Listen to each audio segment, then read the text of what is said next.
Ok? Deputado, o senhor pode Bom, começar explicando o eu vou apresentar, são 4 temas agora. O projeto eu vou falar por último. Primeiro, eu estou convocando para o plenário o ministro Guardia da Fazenda, após ele ter declarado hoje que vai ter aumento de tributos no Brasil para compensar a redução do preço do óleo diesel.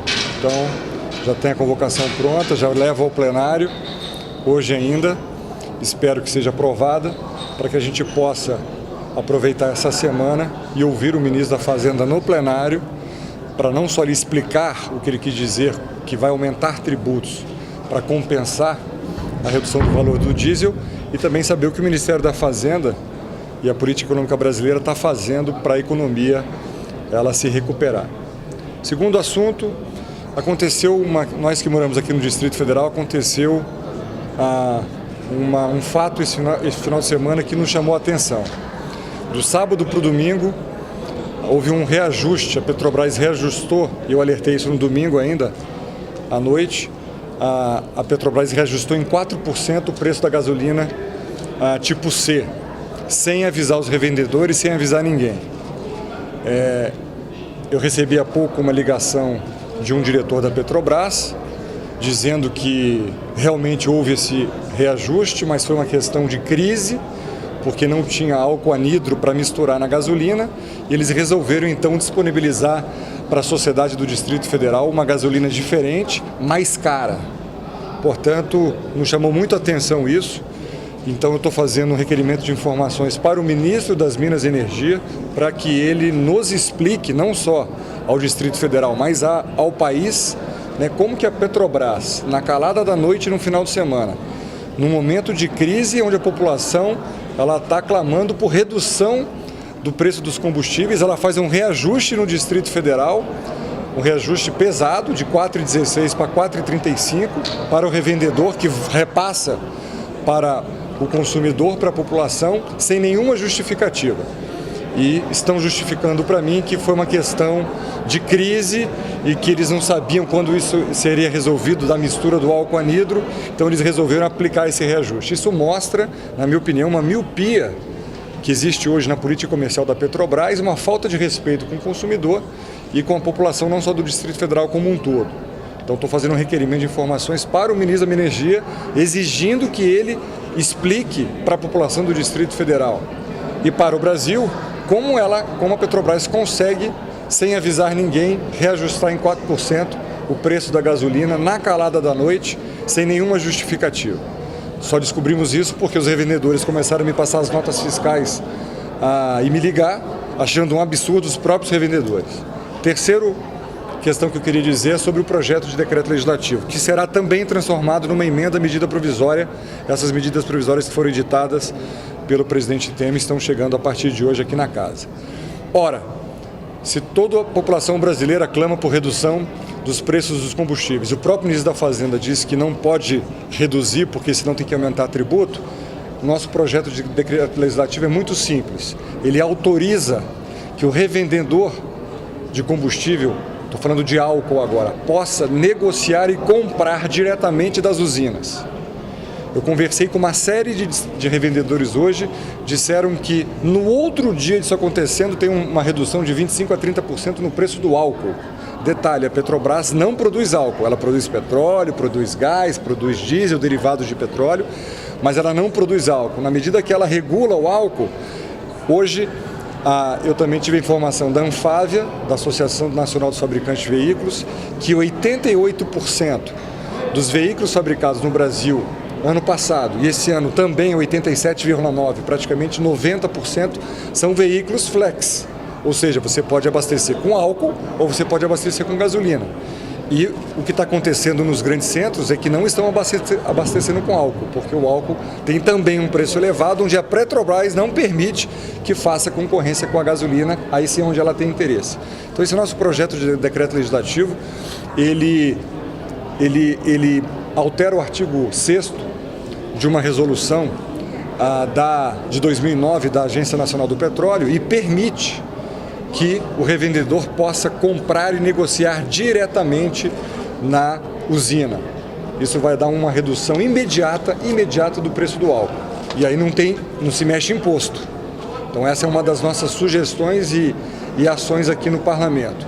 Este mesmo projeto de decreto legislativo eu estou transformando numa emenda às medidas provisórias que também foram editadas pelo Presidente da República, que estão aqui na Casa, aqui no Congresso a partir de hoje. Será apresentada uma emenda autorizando a negociação entre revendedor e usina. Isso em todo o Brasil. E a quarta medida, que eu diria que é a mais estruturante, é que finalmente o presidente Rodrigo Maia, depois de muitos parlamentares, eu me insiro, de insistirem com ele, de que um dos focos dos problemas do Brasil é a alta carga tributária, o número de tributos e essa complexidade tributária de tributos municipais, estaduais e federais cumulativos, aonde dá não só espaço para sonegação, mas aonde faz com que o preço chegue ao consumidor final, à população, preços muito elevados se comparados a outros países. Então, o deputado Raul, que é o coordenador, ele deve estar chegando aqui daqui a pouco também, vai falar com vocês, mas finalmente a Câmara dos Deputados e o presidente Maia me autorizou a dizer isso, ele já tinha dito isso hoje mais cedo, que nós vamos priorizar a reforma tributária da forma como está elaborada na Comissão Especial, que é uma redução muito forte de tributos, a gente reduz 9 tributos, cria o valor agregado e na nossa opinião, esse é o caminho principal para que a gente não só resolva questões como essa do diesel, dos caminhoneiros, mas que a gente resolva o que é mais importante, a economia como um todo, porque hoje o caminhoneiro está parado, amanhã a economia vai ruir, ela vai parar, ela já está parando.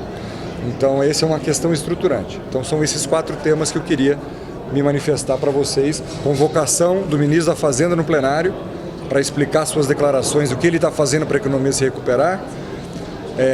Informações do ministro das Minas e Energia, por que a Petrobras aplicou um aumento na calada da noite no Distrito Federal da gasolina, num momento como esse, e quando isso vai se regularizar.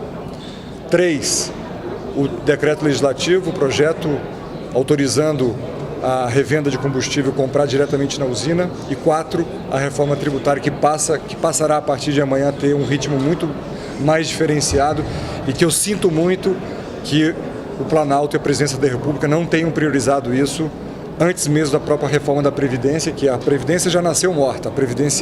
A reforma tributária, ela recupera a economia, né? Então, fica aqui esse registro que eu gostaria de fazer. Mas na comissão tem uma expectativa de queda de receita com essa... Não tem queda de... Não tem queda... Esse é o problema. Vários arautos do caos, né, do governo ou não, eles dizem que não podemos fazer uma reforma tributária porque vai ter perda de receita. Primeiro, eles estão chutando. Segundo, todos os nossos estudos apontam que, além de não ter queda de receita, e também não vai ter aumento de tributação. Só que só de você simplificar, você evita uma sonegação de no mínimo 120 bilhões ano. Só na sonegação. Na sonegação. Então, e você otimiza a economia como um todo. Você reduzindo 9 tributos principais em um tributo na venda, você realmente otimiza e dá um ritmo à economia muito maior. Não tem queda de arrecadação, mas não tem aumento de impostos também. E no final quem ganha é a população.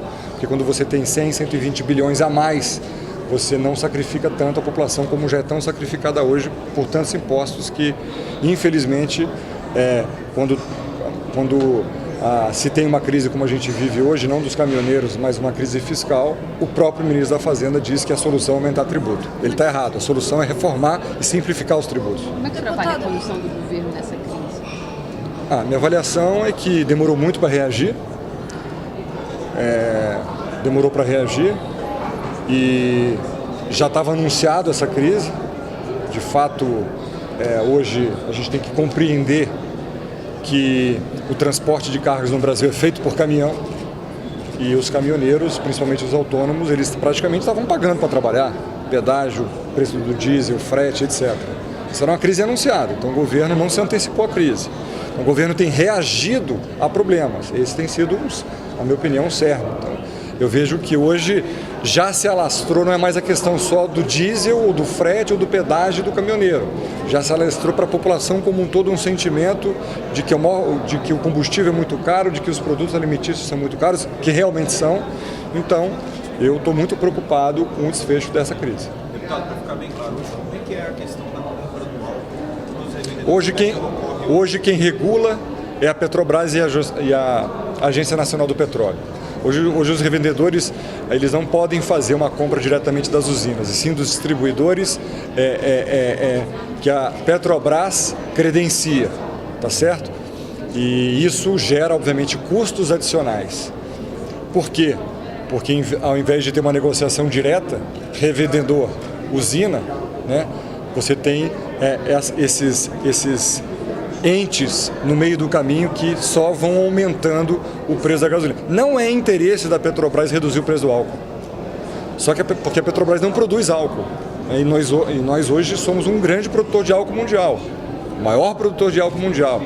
Então, seria, de certa forma, deixar uma concorrência entre o produtor de álcool e a Petrobras na gasolina para saber, e aí o preço abaixa. Então seria realmente cortar ou quebrar esse monopólio ou essa mão da Petrobras em cima do controle de preços do álcool, que sempre ela trabalha para colocar o álcool muito acima no preço e que o próprio consumidor, quando avalia se vale a pena ou não abastecer com álcool, ele não abastece com álcool. Deputado, e apresentando como emenda esse decreto lá, as MPs, o senhor acha que tem chance de passar? Como é que é a avaliação? Eu vejo que a Câmara dos Deputados, ela, na minha avaliação, independente se são bancadas de governo ou de oposição, o governo não vai conseguir aumentar tributo aqui na casa. Não vai conseguir aumentar o governo federal. Então eu vejo que o que a Câmara hoje, os parlamentares desejam, na sua grande maioria, é exatamente redução de preços, principalmente dos combustíveis, nos patamares que estão. Então eu não vejo nenhuma dificuldade. É claro que o governo vai querer resistir à Petrobras também, mas eu acho que é um bom debate e vale esse debate, porque o que está em jogo exatamente é o bolso do consumidor que está pagando o combustível muito alto. O senhor defende também a revisão da política de preços da Petrobras? Eu defendo totalmente. Eu defendo, inclusive, vou ser sincero, a Petrobras, ela é inegável, uma grande empresa, inegável que ela passou por problemas gravíssimos que todos nós acompanhamos, né? Mas a Petrobras tem que dar muitas explicações para o povo brasileiro quando, por exemplo, faz o que fez em Brasília, né? Ela resolve reajustar onde não existia combustível em Brasília, os postos não tinham combustíveis como não tem até agora na sua intensidade, filas e filas quilométricas, desde dos proprietários de automóveis até as pessoas com galãozinho, vocês viram isso? Ou seja, não tem combustível, a Petrobras foi e aumentou o combustível. Então, realmente, eu vejo que está faltando da Petrobras, eu não estou falando de alguém particularmente, está faltando da Petrobras um bom senso. Está faltando da Petrobras um bom senso, porque ela é uma empresa pública, ela é uma estatal que está a serviço da população e não a serviço dela mesma. Então, acho que isso que ela não está conseguindo entender. Deputado, parte do apoio da população aos caminhoneiros deve alcançar em relação à classe política como um todo. O senhor concorda? Como que o senhor vê isso? E a outra coisa... Repete, querido. Não, parte do apoio da população a essa greve dos caminhoneiros se deve alcançar em relação à classe política, ou políticos como um todo. O senhor concorda com isso? Deixa eu lhe falar. Como é que o senhor vê primeiro que o parlamento brasileiro ele tem sido muito mais reativo que proativo. Hoje, veja a quantidade de projetos de lei do governo, sejam medidas provisórias ou projetos de lei do governo que vão para plenário votar. É a grande maioria. Hoje as leis no Brasil são de autoria do Poder Executivo. E o Legislativo, em vez de propor leis, e tem vários projetos, como a da reforma tributária, prontos há muitos anos, né, o Parlamento vem reagindo. Então a nossa função aqui tem sido reagir e votar matérias do governo. E o governo não tem acertado, na minha avaliação, nesses últimos tempos. Então, é claro que essa crítica da população ao Parlamento, a gente tem que receber com humildade e aceitar. Porque o Parlamento ele tem que ser proativo, ele legisla. Né? Ele legisla. E não é o que tem acontecido. Nós temos sido reativos e eu não estou criticando o presidente Rodrigo Maia, que tem procurado até reverter isso. É um histórico no Parlamento que, obviamente, chegou à sociedade com muita clareza e, enfim, essa má vontade que você falou, de fato é verdadeira e cabe a nós, né, independente se é no último ano da legislatura, como a gente está, cabe a nós uma reação, não a reação pela reação, mas atacar temas importantes, como a tributária, que é, na nossa visão, a mais essencial reforma do ponto de vista econômico que o Brasil precisa hoje. Mas e o Congresso esvaziado hoje, numa semana tão difícil, o senhor não acha também? Olha só, eu tenho recebido da minha bancada de outros vários WhatsApps, eu te mostro. Tem parlamentares que estão tentando embarcar desde ontem para cá, né? Voos cancelados de várias companhias, então eles estão indo de carro até uma outra capital para tentar ir para São Paulo, no aeroporto de Guarulhos, que não tem problema com abastecimento, porque é um duto, e para vir a Brasília. Então essa semana está sendo esvaziada não pela intenção do parlamentar de esvaziar, mas por uma questão que o Brasil todo está vivendo, que é cancelamento de voos, etc. E vários parlamentares estão tentando vir desde sábado, por exemplo, não estão conseguindo. Então esse esvaziamento ele encaixa direitinho na convocação do ministro da Fazenda. Seria uma boa oportunidade do ministro da Fazenda vir aqui ao plenário da Câmara, vir ao Parlamento Brasileiro e explicar para a gente, para a população, né, porquê da sua declaração de que os tributos serão aumentados para compensar a redução do óleo diesel. A gente precisa entender do ministro da Fazenda porque ele falou isso. Deputado, só uma perguntinha, secretário. As 3 MPs, o senhor acha que isso vai resolver o problema? Olha, as medidas provisórias, elas, no meu entendimento, elas são fruto de um acordo do governo para com as entidades que representam os caminhoneiros, tá certo? Mas a minha percepção política é que o problema ele não se resume só no caminhoneiro.